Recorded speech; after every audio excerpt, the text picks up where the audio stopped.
Today I'm in Elmhurst, Queens, in the area that was formerly known as Newtown until the late 1890s, and prior to that, when the Dutch occupied New York, the area was called Middelburg. In today's video we are going to visit 4 sites. First of all, we will visit the old St. James Church that was built in 1735. Then we will move on to the new St. James Church, before heading across the street to the beautiful looking Reformed Church of Newtown. The final item on this tour at the end of the video will be discovering what this item is. I found this while searching the area, and it ended up with my friends joining me to see if we could work out what it was. I was really happy with the end result. It's a long video today, and I hope that it captures your interest enough that you're able to watch it all. If you can't, there is a timeline in the description where you can skip ahead to the parts that you want to see. I will be uploading New York City history videos every Thursday, so if that is something that you think might be of interest to you, then please be sure to hit the subscribe button so that you don't miss out on any future New York history videos.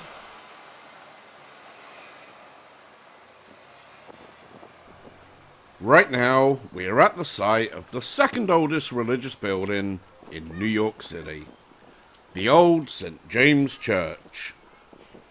The oldest religious building in New York City is also in Queens, and we will visit that one in the near future as well. This church was built between 1735 and 1736 as a Church of England Anglican church, and it operated as such until 1848, when a new St. James Church was built 2 blocks away. We will also be seeing that new church today as well, coming up shortly. During the Revolutionary War, the church remained loyal to England, hence its ability to survive instead of being destroyed. And the British Army was also encamped in this neighbourhood of Newtown. Some of the Army's highest ranking officers attended services in this church, including William Howe, Commander-in-Chief of the British forces during the American War of Independence, and Prince William, who would later become King William IV of Great Britain. After the Revolutionary War, ties were broken with the Church of England. However, the parishioners wished to continue with the Anglican tradition. In 1789, the Protestant Episcopal Church of the United States was officially established, and it adapted all of the traditions of the Church of England. 25 years later, during the War of 1812, the members of the St. James Parish Church were no longer looked upon with suspicion by patriotic Americans, due to the fact that the churchmen had fought alongside Americans in the war. The parish eventually outgrew the original church, and a new one was built in 1848, just a block away from this church right here. The graves that once occupied the grounds of this church were all moved in 1851 to the new church grounds. The neighbourhood of Newtown was renamed to Elmhurst in 1897, and a year later the borough of Queens officially became a part of New York City. Old St. James, which had become a parish chapel after the new church had been built, continued to function as an additional facility to the new church and as a community resource. Through the 19th century, Old St. James was used as a Sunday school.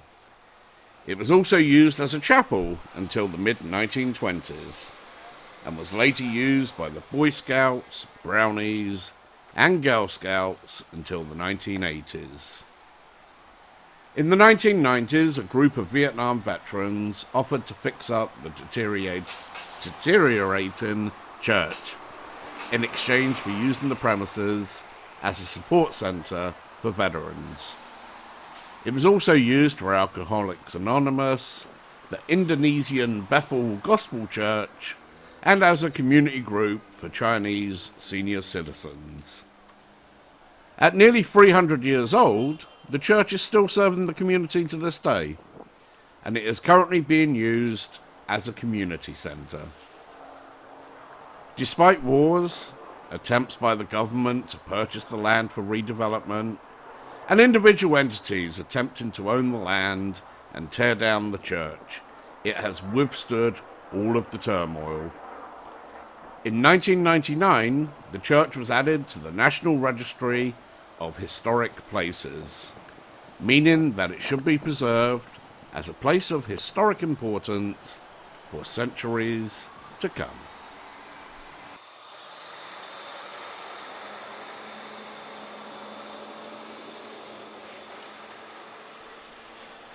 Now we are going to take a look at the new St. James Church and Parish that was built in 1848, and a quick look at the graveyard from outside of the property. I have already covered how this church came about when I told you about the old St. James Church, so I don't need to explain about this church in any further detail. Be sure to stick around though, because I will be back in a few minutes when we move on to the beautiful looking Reformed Church of Newtown. So enjoy this walk around the new St. James's Church while I go and grab a glass of water ready for the next voiceover. See you in a couple of minutes.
The Reformed Church of Newtown was first established by Dutch immigrants in 1731, almost 300 years ago. The church is of the Presbyterian polity, and despite the name of the neighbourhood changing over the years, the church retained its original name of Newtown. Just up the road from the church there is also a high school which also retains the name Newtown. There will be a video coming soon on Newtown High School. If you are listening intently to what I am saying, you will realise that the parish is actually older than the old St James Church by 4 years. However, this church was rebuilt in the early 19th century, so only the foundation remains of the old structure. During the Revolutionary War in the 1770s, the British seized the church and used it for an armoury. While the church survived during the war, the main part of the building was replaced by the current structure in 1832. The cornerstone of the original foundation, which is still a part of the present structure, can still be seen. As you can see, they didn't want any trespassers, so I did my best to get in and get out as quick as I could, and I was not able to spot the original cornerstone. While I was not able to get close-ups of the gravestones, some of these headstones date all the way back to the early 1700s, and they are written in Dutch. Now don't get me wrong, I really don't think that they would have had a serious problem with me looking around, but at the same time I wanted to respect the church's privacy and not get too intrusive with my filming. In 1956, President Dwight Eisenhower visited this church on its 225th anniversary. Over the years, the neighbourhood of Elmhurst has become more and more diverse, even though the neighbourhood had always been pretty diverse anyway. In the 1980s, the diversity of the neighbourhood began to be reflected within the church programme itself.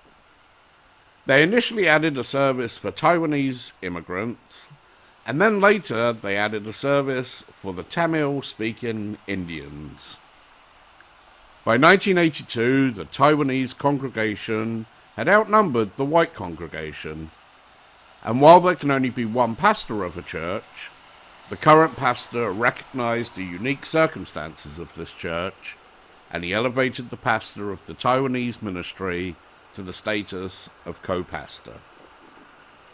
In 1995, a third service was added to the church programme, when they began a worship service in Mandarin Chinese. Efforts by the church to fulfill the scriptural call to be a house of prayer for all peoples have thus resulted in a Taiwanese service, a Mandarin service, and an English service attended by Asians, Latinos, and white Americans every Sunday. So please enjoy the rest of the views from the church, and I'll be back with you in just a few minutes with the final item of today's tour.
Before we wrap up for today, I also wanted to share with you this final item that I discovered when I was surveying the area.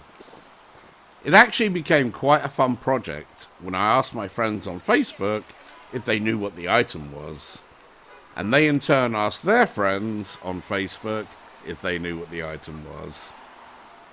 Here is a look at the item in the picture, which is much clearer than what my video is going to show.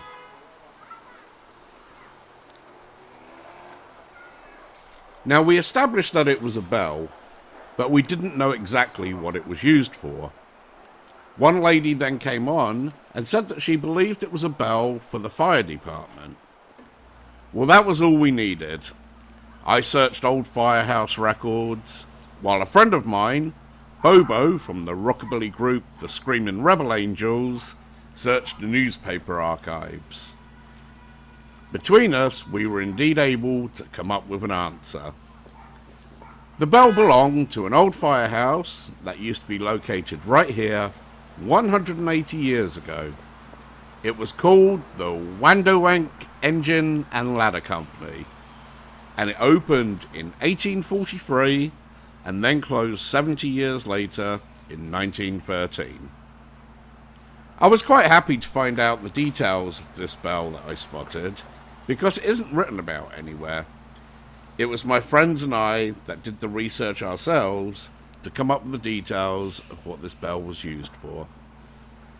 That's all for now, guys. I hope that you enjoyed this lengthy video, and I will be back next Thursday with another New York City history video.